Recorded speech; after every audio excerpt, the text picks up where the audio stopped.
Nearly 1 in 10 retired people have had to return to the workforce because they've lost their pensions. Young people returning home to live with their parents after graduation because they can't find a job. Companies leaving the country to avoid paying taxes or avoid paying people a livable wage, and corporations doing this with the support of our own government. And a political process in Washington that they rent, if not own.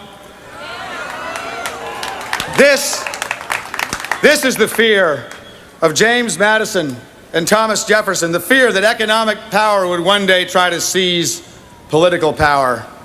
And Theodore Roosevelt said it best: every special interest is entitled to justice, full, fair, and complete.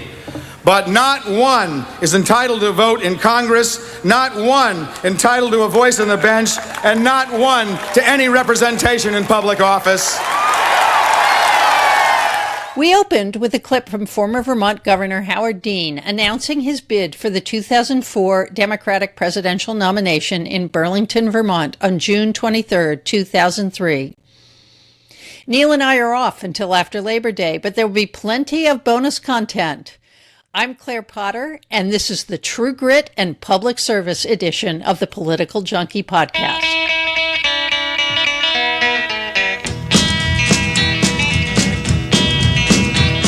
Well, you can't be my loving, baby. You ain't got the style. I'm gonna get some real gone love that'll drive a cool cat wild. Gonna move, roll and right on down. Gonna get me a gal that'll go out on the town.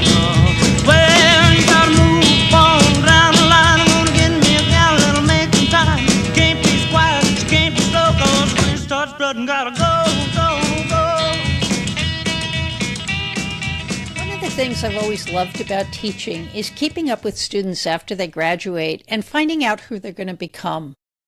Back in the spring of 2007, I was teaching at Wesleyan University when a student in one of my lecture classes dropped in to ask if I would advise his senior honors thesis in American Studies. When I asked what he planned to write about, Ryan McLaren answered, "Something about the history of Vermont." I love Vermont. Who could resist such a request?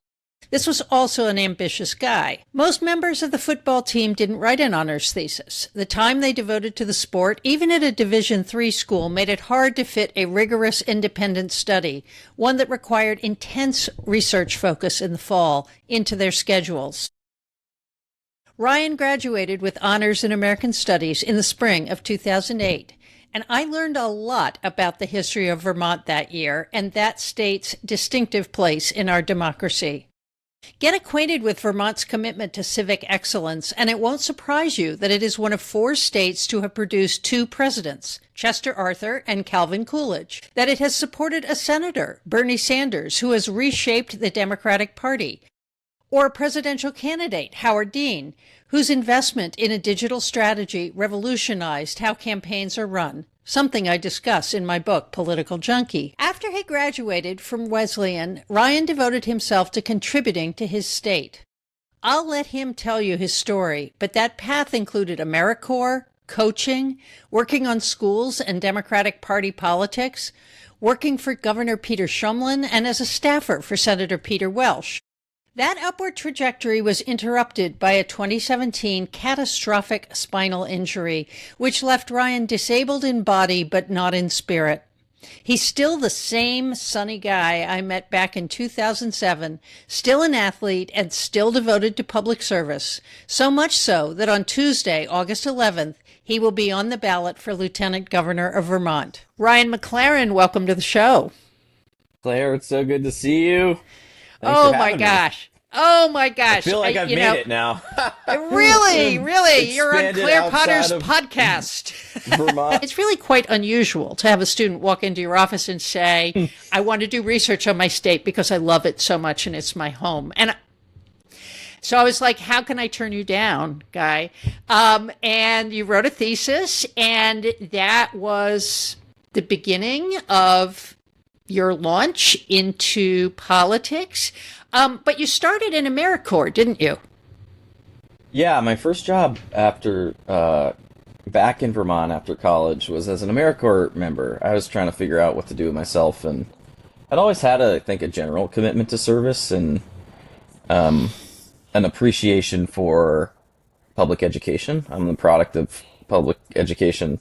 My parents didn't go to college and somehow managed to send all three of their kids to Wesleyan. We all graduated from Wesleyan, and I have I just was so invested in the value of an education because it opened up the world of possibility for me. Like I'm here right now because of great teachers like you, the folks I had in my high school and elementary school who saw the potential in me as a kid, not because how much money my parents had or whatever, but because there was something there that they saw. And so I came back to Vermont and just did a year of service in a reading mentoring program, trying to connect elementary school kids with mentors from outside of the school that would come in at their lunch break and just come and read with kids to try and instill a love of learning, to try and build positive social relationships with kids and adults outside of their family, often in cases where the kids don't have that to begin with. And so it was wonderful. It's just, and it helped me pay my student loans, which was important to me as a first generation college kid. Yeah. So you Yeah. got your loans forgiven for this year of service? Big chunk of them, yeah. And then I started working. Once I started working, I spent the last 10 years of my life working for one of our U.S. senators, the other one, Peter not Welch. Bernie. Peter Welch, yeah. And so there was a generous loan forgiveness program that, frankly, like allowed me to buy my house. By the time my wife and I were buying a house, if I was still had the yoke of student loans over my neck, it wouldn't have been possible for us. And so, yeah, I'm just very grateful for what I've been given and trying to give back however I can. So, Ryan, yeah. one of the things this makes me think about is something I've believed for a long time, which is that we're sort of nibbling around the edges of higher education. And then, of course, the Trump administration is attacking higher education, is sort of removing some of the capacity for people to borrow money to attend it. But what we have not really done is to connect the promise of an education and the promise of a career to public service. And we had this loan forgiveness program, which was very difficult to access actually for a lot of people. And then Extremely. the Biden administration kind of made it much more open, and now it's shut down again. So let's just start with education. What is it that you, as Lieutenant Governor of Vermont, would do to advocate for making education accessible to Vermonters?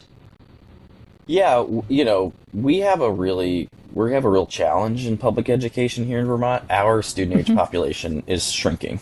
We're the third most expensive state in the country to raise a family. It's more expensive than California to raise a kid in Vermont. It's more expensive in Vermont to raise a kid than in California. It costs $40,000 on average a year to raise a kid here. And so as a result of that, as a direct result of that, our student age population is shrinking. And so we're having to reimagine what public education looks like here in Vermont, in ways that I think are really important because our outcomes are, while the costs of an education is rising in our K2 through 12 system, the outcomes we're delivering here in Vermont are declining, actually. Mississippi has passed us in terms of like the number of kids in third grade that are reading at grade level. And so we have some really hard questions to ask, but so much of what I think about education is like, I am just so grateful. I went to one of the best public schools in the country here in Essex, and people were moving here from Connecticut when I was growing up to send their kids to this school. And then that allowed me somehow to land at Wesleyan, miraculously, and to meet you, and to it wasn't just the thesis. I remember walking in to your queer history class, a class that, I don't know how I landed there, but I landed there. It interested me, and I went. And you investing in me somehow, for some reason, you saw I felt like a woodchuck from Vermont, or a jock is playing sports at Wesleyan. And so for some reason you saw some potential in me, or saw something interesting, and were committed to helping me explore the reasons I was there, the reasons I was curious. And so education for me has always been just this pathway to freedom. It is like, how do we find who we are in a big, complicated world and end up in a place where we can explore and be entrepreneurial and figure out how to build a life around that. And so, Yeah. yeah, I think access to that, it's like the education itself is really important, but the direction it goes will be obviously be different for everyone. If you are like, I know electricians that are geniuses that never went to college, you know what I mean? And so like, but their curiosity and capacity is as bright as any Ivy League graduate I know, and they've just found their path in some, not just in college, but in a career that gives them some fulfillment and allows them to express themselves. And so that's the point in the end. Yeah. But so much of what holds it back is one stigma around some things where it's like you got to go to college to get to be like a bright person or to be a certain to like have a future that still exists here in Vermont, and I think is a real challenge. But yeah, it's like it's so much of it is tied to how much money you have. It really is. And it's like what your outcomes are. The like social indicators of education status are as acute today as they ever were, and it's getting worse. And so like, how do we arrest the slide? I say all the time, like I refuse to be the last generation of working class kid that could imagine just like building a life here in Vermont, like owning a house, starting a family, starting a business, or retiring with dignity after a lifetime of work. Well, and what you're saying there is true in many states in the union, that there are a great many working class people who sort of look at their kids and say, you're not going to have the chances I did. And there is this Yeah. sort of general sense across the United States of downward mobility, Yes. which Barbara Ehrenreich famously wrote about in her book Fear of Falling, which I think everybody should read again, because what she's talking about is happening now and it's driving Yes. politics. I think the Yeah. other thing I'm noticing in what you're saying is when you have fewer students, the actual cost of education doesn't really go down. The buildings cost the same. The power costs the same. Yes. But Yes. you have a declining tax base, and you Yes. have, you're consolidating schools, which means students have to travel further. And so you really have to rethink the whole thing. But at the same time, we should be wanting more kids. We have a declining birth rate. That's not a good Yep. thing. Nope. And you want talented people to bring their families to Vermont. So how are you going to do that, Ryan? Oh man, that's your. I talk about three things on the campaign trail: housing, healthcare, and hope. And all three are in short supply in Vermont. I think that's true across the country, frankly. But these problems that you describe are more acute in Vermont than many other places. And we've seen the political impact of that, actually. Half the legislative seats across the country that flipped from red to blue happened in Vermont. State legislative seats. We had 25 state legislative seats that we lost. And so that's because of that fear of falling. And that's exactly what I'm talking about. Like, housing and healthcare are the two most impactful things we can do to lower costs for people and to encourage young folks to come to Vermont. The average Vermonter pays over 30% of their income in housing, so we are housing stressed, and the average Vermonter pays 20% of their income in healthcare costs. That's the most expensive in the country. The average across the U.S. is like 8% of income spent on healthcare premiums. And so we have the most expensive healthcare in the world, basically, here in Vermont. And so no wonder young families aren't coming here. And those are like solvable problems, particularly the housing one, where that housing is a policy choice. And we have built a culture of no here in Vermont. We're preserved this place in amber to the point of suffocation, basically. And now, if we want to be something other than a theme park or a retirement home, we need to do something different. And I think that starts with building more housing. And And then, on the healthcare front, it's a bigger challenge because it's a very complicated system, and Vermont is a very small place. So it's hard to to change this behemoth on our own. And the answer in the end has to be a national single payer healthcare system where healthcare's a right, not a privilege, and we do Medicare for all. Like that is so obvious to me, and it's more obvious now than ever. Yeah, I was paralyzed skiing 9 years ago in an accident, and the day I got hurt, I went from an ambulance at Mad River Glen, the ski resort, to a hospital here in central Vermont that put me in a helicopter to fly me to the level 1 trauma center in Burlington, where they put me in another ambulance to take me to the ER to repair my spine. And every one of those is a different bill. Right. And I got a $10,000 bill for a critical care ambulance ride from a helipad in Burlington, basically like across the street to the ER at UVM Medical Center. And so like it's so irrational, it's so inhumane, and Vermont's not going to be able to solve that problem on our own, but there are bits we can do here to make it better. And there's this like knot of issues around housing, around healthcare, around education, and there's no silver bullet to solving them, but our attitude has to be saying yes to the things we say we want, like more housing, like affordable healthcare, like renewable energy. Like we here in Vermont, we have a way of saying we want these things and then getting really precious about the delivery of them. Right. Because it might change the like postcard image of what we think our town should be or was in the past. And it's meaning we can't build the future we actually want. Yeah, and one of the things I hear about a lot, because I live in Western Massachusetts, and Massachusetts, I recently learned, has the highest average home price in the nation.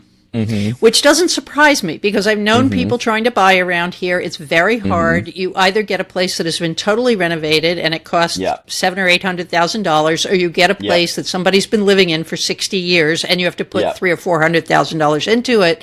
So one of the problems is, though, that there are very few smaller homes for older people to live in. So I hear a lot of Republicans, particularly the political consultants on X, saying, well, old people are just selfish and they won't leave their homes and let younger people buy them.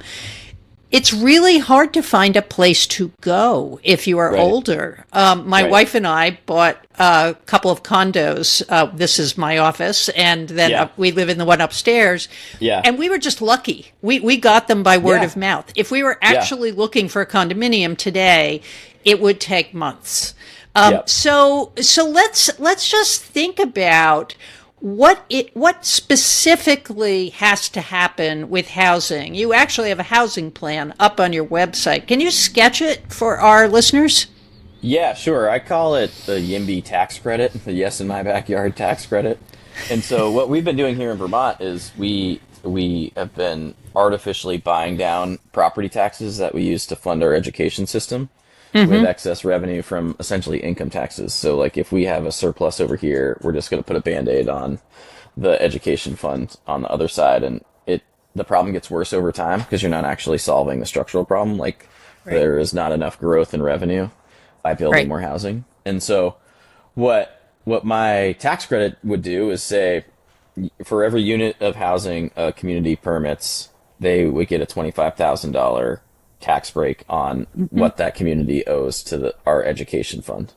And so it would finally connect the two things where I know everyone wants lower taxes, and it would use the carrot of lower taxes to get that community, not just the community, but everyone in the system, the community, the state, anyone that has a say, just the neighbor that might not want someone building something close to their home or anything to change. Now they have an incentive of lower property taxes to get to yes on that development. And so it's trying to flip the script where it's to reinforce the idea that we all will do better if more people have a place to live. Because I got lucky when we bought our house. I bought our house from my high school lacrosse coach, and the only reason I was able to buy it was because he was my high school lacrosse coach. And it happened to be a 3-bedroom ranch So single story that was totally accessible to me in a wheelchair. It's a Yep. unicorn. And so the Yep. fact that have a home that I can live in is feels like a miracle, but it shouldn't. And my parents are still in the same 900 square foot house they raised three kids in. My mom has Parkinson's, and they're in a house with one bathroom that's upstairs, laundry that's downstairs, and there's no place for them to go. Right. So like they can't afford to buy another house in the community I live in now because prices have skyrocketed. There's no place to rent because we don't have enough supply on the market. And so their only option at basically retirement age, 68, is to tear down their house that they live in now and to build a single story home on top of where they already are and take out a second mortgage. And that no one wins in that scenario.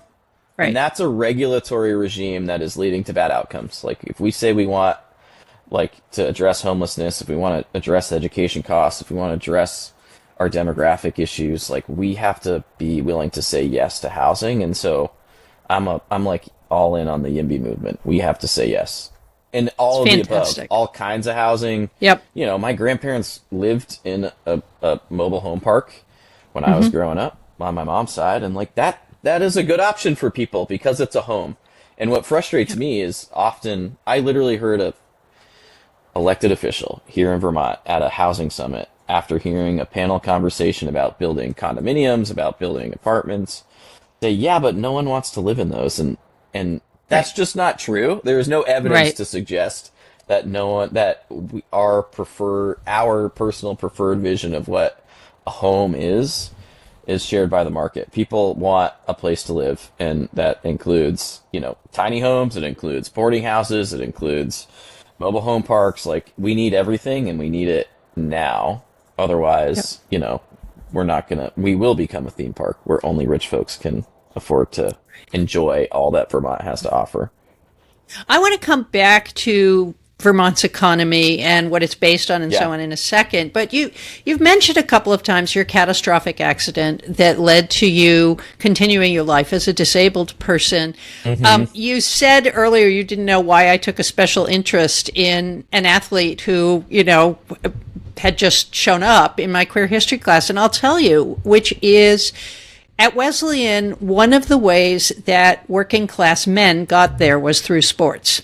And being recruited, guys who had the academic talent, but maybe not the class privilege to access an elite education. And one of the things I always loved about you guys is that when you locked on to my class, invariably there would be this sort of task-oriented approach. What do I have to do to succeed here? Just tell me what I need to do to succeed, and I'll do it. And I loved that. And it was a wonderful way to work with young men and watch them on their journey. I wanted to ask you, first of all, can you tell us what you learned from going from being an extremely athletic, vigorous man to being, I think, a vigorous, athletic, disabled man? Tell us a little bit about that journey. And then also, what did you learn about being a man from going through that struggle? Because manhood is very much at the top of our national conversation here. Yeah, it really is. And I have obviously learned a lot from the injury, and I say all the time, I would never wish it on my worst enemy, but I don't think I could ever go back. I have learned more about what the world, two things. You don't always get to choose the context within which you live. Not everything is it within our control. But you get to choose how to respond every single day. And there's a way of responding if you wake up in a hospital bed and your legs don't work one day that, is pulling the cover over your eyes or waiting for a miracle or finding someone to blame. And, I don't know. I just don't want to live that way.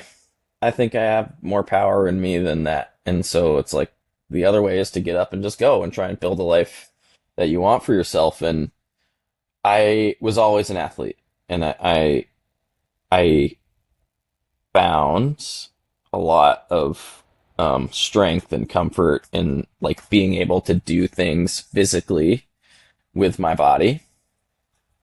And so that was an adjustment. Like it actually, I probably always knew that, but it's hard to fully appreciate until your body is sort of dislocated from your identity in ways that Mm-hmm. for me, was like brand new. Um, where, where it felt like to be myself, had to be mobile in a different way or able to like access, um, the world physically in a different way. And so much of the adjustment has just been like, actually, no, like I'm me, the things about me that are, uh, might look different, but who I am and what I have to offer is more in my head and in my heart than in how I move through the world specifically. And and so yeah, like I've been on this journey for it's been 9 years, and I still use my wheelchair every day with my kids, but I'm able to stand up and walk on crutches and get around the world, which has been an important and impactful part of my journey. But the point has never really been to walk. Mm-hmm. It's been to like challenge myself about like and never be complacent in where I am and what I'm doing, and to just try and keep growing however I can in internally and externally. And so I still find ways to test myself physically. I still ski on a mono ski. I've done 6 Boston marathons. It's my sixth this year, and I love that on my hand cycle. Wow. And so like, I still love the endorphin rush of Yeah. Yeah. Yeah. exercise and to try and push myself physically. And that, I think that's important for everybody, but I've had to find new ways to do it, and I found them. But it is, yeah, I'm proud. I'm proud to be a disabled person and to like move through the world. And the gift of it, honestly, is the worst thing that ever happened to me. You can see, so there's no sense in hiding. There's a freedom in it where it's like, oh, actually, I know what matters. I know what doesn't matter. I know who I am and what I have to offer and what I can do. And so, like, here I am. I can be my full self in the world in a way that I don't think I had access to before. I was still hiding, or, there's a lot. I don't know. I Yeah. feel more complete in who I am today than I ever have. And that's a result of, being broken and having to figure out how to rebuild a life that you want for yourself. Yeah, it makes me think, because I'm a historian, of Franklin Delano Yeah. Roosevelt. And one of the big things that has changed in politics is, even though it was an open secret that Roosevelt was disabled, they hid it from the public. And there were Yeah. particular rules about when pictures were taken and so on. But a number of historians have really credited him coming back from that catastrophe to his care for others, something he, Yeah. as an upper class person, was not really raised to feel. Maybe noblesse oblige, but not actually caring about the lives of people who were less fortunate. What has it taught you about politics and how to relate to constituents, as a Senate aide, and now as a candidate, to have made this journey yourself? Yeah, that's a great question. And politics is a human business. I actually think we often, or our political discourse can get caught up in very intellectual things, important things, policy things that are important as they translate into people's lives. But it's an art and a science. And so the science is like campaigns, the science is policy, but it's like any other service industry. It is about human connection. And that's what I love about it. It's what I loved waiting tables. I like engaging, and I'm curious about other people's lives. And so I think I've always had that inclination. But for whatever reason, my injury it helps me connect with other people, because everyone knows suffering's universal. We all know that. But the way manifests is obviously individual, and it is contextual, and so like, but people see me and they're like, oh, that's a guy that's been through some shit, basically. And Right. it makes it opens up them in a different way. And as long as you're open to that, like I'm open to that. I love those kind of conversations Right. that help me connect deeply with other people in ways that help me learn what matters and how to help. And so sometimes that's just having a conversation with someone about their friend who had some accident, or it's about like really important structural challenges in our healthcare system. And like, how do we make sure the spouses of disabled people can get reimbursed for the care they provide? Because right now, disabled people like don't get married because they'll lose heaps of support Right. just by adding additional income. And so like, there's all sorts of ways, but yeah, it helps me. It feels like a superpower almost, because people are just open in a different way to a conversation with me because they know I've had to do something hard, or something they don't may not know what it is, but they know I've been through the ringer Right. Right. and I've come out on the other side, and I'm not, I don't know, I haven't been embittered by it. I try not to be, at least, and I get a lot of credit for just being in the world Yeah. as Yeah. myself. And you've got a terrific family. I see pictures of them on your website, and actually I think we follow each other on Facebook. So I've sort of watched Yeah. as your kids have grown. And you know, one of the things that's sort of floating around the national political scene is this elusive idea of authenticity. And we saw that kind of crash and burn in the Maine Senate race in a really disastrous and disappointing way. Yep. Do you think that's a useful conversation? Because I'm sitting here listening to you and thinking, this guy's as authentic as the day is long, which I've always known about you. But what do Yeah. I mean by that? And I think what I mean by that is actually he is who he says he is, and he has a very nuanced way of explaining that to me. But is Yeah. it useful to have conversations about authenticity at all? Is it distracting us from something else? It's not. Well, yes and no. It's the most important thing. Like, voters want to know, like, do you get it and can I trust you? Those are the two most important factors in anyone's Right. electoral decision making, I believe. It's like in policy positions are a way of informing that decision for voters in some ways. Yep. But most voters are not us. We are the aliens who are deeply engaged in the Right. like nitty gritty of politics. It's like most people are consuming the political ecosystem ephemerally. And so Right. like they need to know that you understand their lives and that you are not full of shit. And so that's all those are the main questions people are asking. And so trust is the coin of the realm here. And so authenticity is invaluable in building trust, but it is almost like electability, where like Right. you can't, once you start talking about it, it's become Right. something else. And like you can't define it. It just is. And so I do believe voters evaluate people that way. Right. That's not to say you can't fool people, Right. but more and more, it's harder and harder these days, I think, because of the communications ecosystems, where this kind of conversation, long form on podcasts, is prioritized in our political landscape. It's becoming more and more valuable, so it's harder to hide.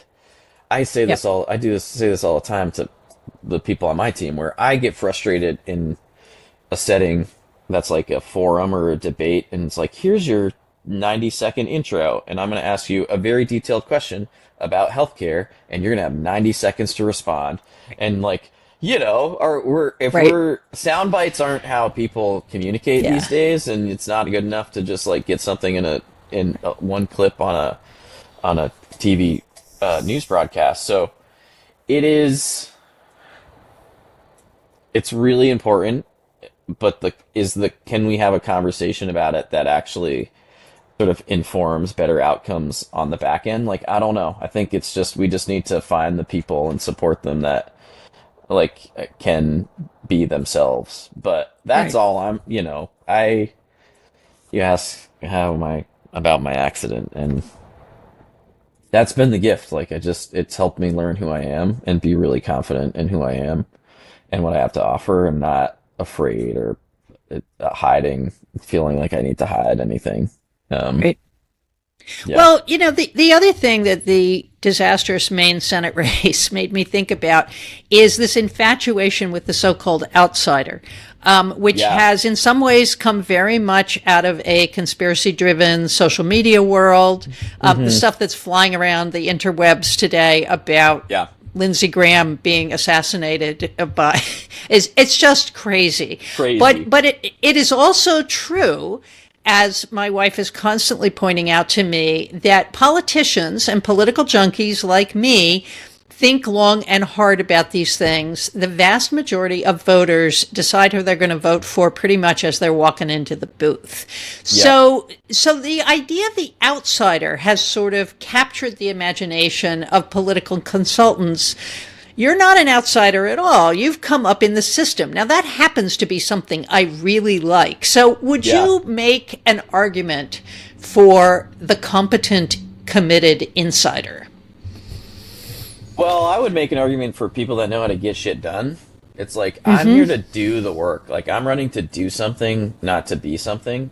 This is work I will do, whether or not I'm the lieutenant governor Right. of Vermont, because I love this place and I feel like I owe it to the community that raised me to make it livable for the future and for my kids who are going to graduate from high school in a little over a decade. And so, what there are ways to be an insider. Although I would argue, I don't feel I am not representative of the people that work in our business. My background, my history, my socioeconomic status, where there are not a lot of first gen college graduates in this world. And Right. so what the question people are asking, I think often in the insider outsider thing is do you get it? And too often insiders are defending an institution that normal people believe is totally detached from their lives or has Right. failed to deliver outcomes that they want. And so every election's a change election these days. And I think the reason we have Donald Trump a second time around is because people have a fundamental understanding that the systems governing our lives are broken. They're not working for most people. And they just want someone to do something about it. And so they will give power to an autocrat because they have some confidence that autocrat will actually act. They don't know if it's going to be the right thing or the wrong thing, but it's going to be something. And so what the trap that insiders fall into is are you just here to defend institutions that people think are broken or are failing them? Are you the status quo, or are you willing to change things? And so I am someone who has worked in politics in public service my entire adult life. I understand how these systems work and don't work, and I'm running to change them because I understand how they don't work and how they failed me in my own personal, how they've helped me and how they failed me in my own personal experience. And so that's powerful, actually, the knowledge to actually make an impact. And being able to give people confidence that I will act on what they see in their own lives. And Well, so, and I think, yeah, that's a really important message, which is, maybe the government has failed people. The government has failed people. I mean, there's no question about that because people believe that and they can point to Yeah. specific things like healthcare and housing and the cost of food. And then the answer is not less government, but rather better government and Yes. better ideas in government. And, I feel very privileged because I have two senators, Elizabeth Warren and Ed Markey, who believe that too and are good Yes. at it. And Elizabeth Yes. Warren is an inspiration to me. And then my Yes. congressman is Jim McGovern. who also does it and spends a lot of time talking to his constituents. And I've been to these town halls where people sort of get up and yell about Donald Trump. And then the next person who gets up and says, Congressman McGovern, I can't get a primary care physician. Help me. And those are both edging on each other. And how do you move both of those questions into government? I don't like this kind of political style. And by the way, sir, I can't get a doctor. Which means that families don't move to your community. I know people who have not moved their elderly parents to Northampton because the idea of setting up healthcare for them is so daunting. Right. So let's turn to Vermont too, and I just want to spend a couple of minutes on the state that you love. One of the things I noticed around the fizzling of Graham Plattner's or explosion of Graham Plattner's candidacy was the number of pundits and national commentators who did not fundamentally understand the state of Maine and what happens in the state of Maine. And, that you couldn't just say, nominate Heather Cox Richardson for Senate and everyone would love her because she's a Substack. I don't actually know where you could do that, but you certainly can't do that in Maine, even though she is a much beloved person. Vermont strikes me as similar to its neighbors in New Hampshire and Maine in that a lot of the employment is very seasonal. A lot of the home prices are driven by a seasonal home market. Yes. There are a lot of retirees. So you have this sort of, well-to-do people nudging up against people who are in some cases catastrophically poor. And I remember this from campaigning for Warren in New Hampshire in 2020. Yep. I was going up to houses, and I grew up in Philadelphia, right? And I became an adult in New York, and I went to school in New Haven, and I met poorer people than I had ever met in my life. Poor people in the country are poorer than poor people in the city. And so can you tell me a little something about Vermont that a national audience might not understand, but that we need to know about your state? I think the most illustrative example is the most popular political figure, probably in the country, is from Vermont, and it's our Republican governor. It's not Bernie Sanders. It's not Peter Welch. Our Republican governor gets more votes than both of those people in the state of Vermont. And that's Phil Scott, right? Phil Scott has like a 75% approval rating. And so, for people have this image of like great progressive Vermont, and we have a Republican governor and a Republican lieutenant governor currently in office today. And so when we split our ticket in a way that doesn't exist in a lot of places, and so our national political discourse is not necessarily translated down to the ground here in Vermont. And so people, and then we're tiny. We're the size of Nashville, Tennessee, essentially, as an entire state. And so it is a place where hyper local, very retail politics, like human to human interaction, still is prioritized. Some in the little ways like New Hampshire does in the presidential primaries, where they make you come around and they'll kick the tires. But it's not California, where you're just running a national campaign with like a bunch of money and a bunch of TV advertising. And so what you described in Maine is happening in Vermont, kind of on steroids. It's like we have, and COVID has accelerated these trends to a point of like real, where it's really, really acute, like what the future of Vermont is going to be. And it's that K-shaped economy where the folks who are doing well are doing really well. And you can live here if you're working some remote job where you're based, actually companies based in Boston, New York, San Francisco, or whatever. But if you're just working off the land or trying to earn a wage, it's almost impossible to make ends meet here. And so that's what's driving our political conversation in a lot of ways. And so the way I think about it is like, how do we invest in the people that are here? How do we find ways to go where the money is and invest in the people that are here? So we're having a really hard conversation about how to retain local schools, how to fill our schools with children. Right. And a lot of that conversation feels like trying to squeeze blood from a stone, or read a jigger how we divide up an ever shrinking pie instead of how do we grow the pie. So it's like, how do we build more homes so there's more revenue and there are more kids in our ecosystem? And then at the same time, we have communities like Stowe, Vermont, place people probably know, might have come and gone skiing. That community is three-quarters empty 80% of the year. Wow. So 80% of the homes in Stowe are owned as either second homes, short-term rentals, but they are not residences for people. And the owner of that multi-million-dollar ski house on the top of a hill pays a lower property tax rate in Vermont right now than the family down the street that just wants to send their kid to a local school. That is like criminal and should never happen. And so we have to, and people want to be in Vermont.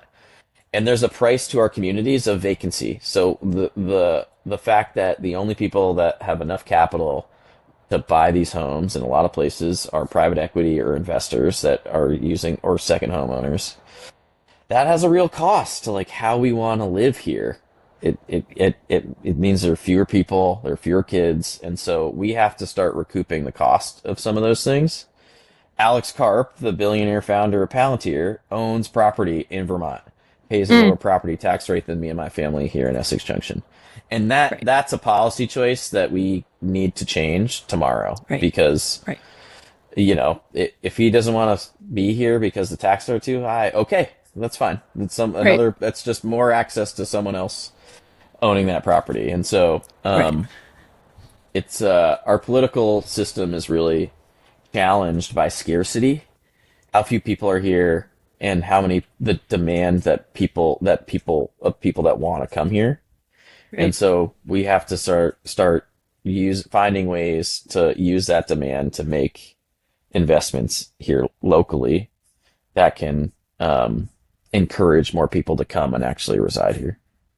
Yeah, and you know, I love hearing you talk this way because as somebody who was a New Yorker for many years, there's a terrible shortage of affordable housing in New York. Yes. And then we have all of these towers that are basically being used to launder a lot of money.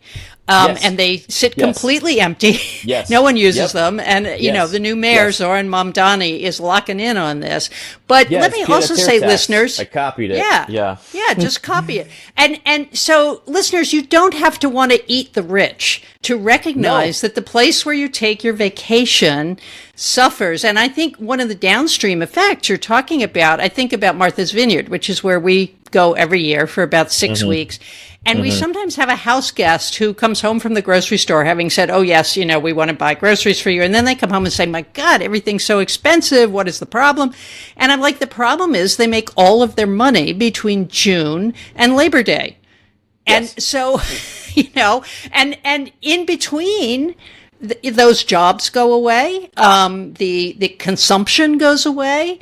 It's more expensive to get all of these things to an island. And I think people don't really understand that the place that they have very fond romantic memories of, even if they're not like, you know, masters of the universe, that there's an economy there that they're stepping on. And that they need to be aware of that when they are evaluating people's policies. So I want to ask you my last question here, Ryan. This is so much fun, which is, I think most people could not tell you who their lieutenant governor was. And I've tried this on people. Who's your lieutenant governor? I don't know. Let me Google it. The only lieutenant governor of Vermont I have ever met was Howard Dean, who became lieutenant governor, and then the governor died suddenly of a heart attack, and Howard Dean, who was like running a medical practice and sort of being lieutenant governor, but it really didn't mean much, suddenly became governor, and he actually changed our politics forever. And listeners, if you don't have a copy of my book, Political Junkies, there is a great chapter about the Dean candidacy and why he changed politics forever. But Ryan, you want to be lieutenant governor for a reason. You're not a guy who's going to just like sit around waiting for fortune to call you. So how does being lieutenant governor position you to really do the things you want to do? Yeah, I say all the time that my opponent in this race is nihilism. It's this sense of like hopelessness and fear that has it I feel it palpably all over Vermont because there is this question of like, can we make the future better than it is today? And Donald Trump and what's happening nationally um is fuel on that fire, but it started long before him, and it's fundamentally tied to our economics and like whether or not people can just make ends meet here in the state. And so if I'm going to do anything, it's to fight that. It's like the hope bit of my housing, healthcare, and hope. It's like hope's the most important part. Housing and healthcare are foundational pieces of the material concerns of normal people that allow them to hope. And so, like, it's like, what's the cost of our hopes and dreams? Right. It's like just to buy a house, to raise a family, start a business, or retire with dignity. And I would argue my mission is to communicate to the world that we have raised the price of our dreams so high that people cannot pay. Regular folks like my parents. And so when we can't afford to dream, we end up paying with hope. It like saps the life out of us and our communities because you can't even imagine what it would be like. And I am concerned that with all the challenges in the world and all our political dysfunction in Vermont and nationally, but it's happening here in Vermont between our governor and our legislature, Right. that people are just going to say, fuck it. It's not worth trying. And I don't believe that. I just don't. Like, government can fail us and it can also work. You like FDR is an example of someone who's committed to just getting it done and trying things and taking action and moving the ball forward. And I do think people are ready for something different. Like we are seeing the political marketplace change where it's like, actually, I don't care. You're not going to get credit for being the cynic on the sidelines. Like, get in the game and go do the thing you say you want to do and build it. And so, like, I am unwilling to pull the cover over my eyes and just sit around and wait. It's like, I'm going to get up and try and build the future I want this place to be. And this isn't a role, both because we have a Republican governor and a Democratic legislature that sits right in the middle of the conversation. I might not have a ton of power. I don't get to vote on everything, but I get a megaphone to say, like, this is the vision for the future of this place that I think people are behind. And so, like, let's go do it. It's not good enough anymore to be like Trump bad or governor bad, ergo Democrats are good. Like, no one's buying that. So who are our leaders articulating a positive vision of the future and trying to instill some confidence that we can go and do it. And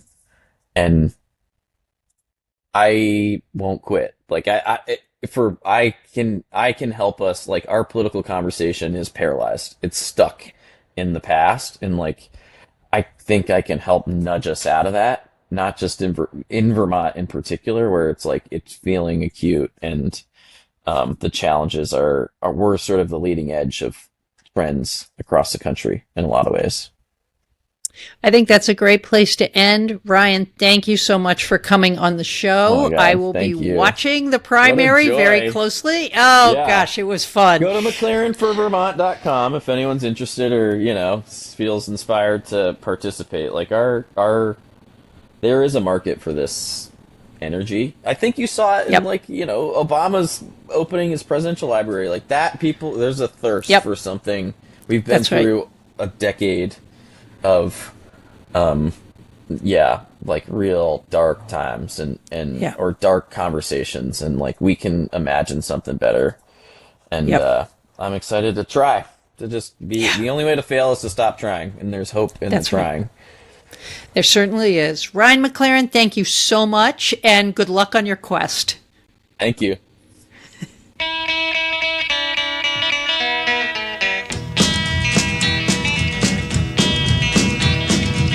can't be my loving baby. You ain't got the And that's it style. for today's show. Thanks for hanging out with us. Share this podcast with a friend who loves history, politics, and smart conversation. You can follow us on Threads, Blue Sky, X, TikTok, YouTube, and Instagram. Go to the Political Junkie Substack at clairepotter.substack.com for show notes, more episodes, to leave a comment or question, to subscribe for free, or to support our work for as little as $5 a month. You can also subscribe for free by searching for us on your favorite podcast platform. If you do, please leave a rating and a comment so that other listeners can find us. Our podcast is supported by the New School for Social Research and by paying subscribers. Political Junkie is written, recorded, edited, and produced by me, Claire Potter. Today's theme is Go, Go, Go by Roy Orbison and the Teen Kings. Copyrighted music licensed through Lifty. That's all for now. See you next I'm gonna get what you ain't got. She'll be sweet, won't do me wrong. She'll be cool and twice as gone. You gotta roll, move it right on down. Gonna get me a gal that'll go out on the town. Well, you gotta move on down the line. Gonna get me a gal that'll make some time. She can't be quiet, she can't be slow, 'cause when she starts strutting, gotta go, go, go.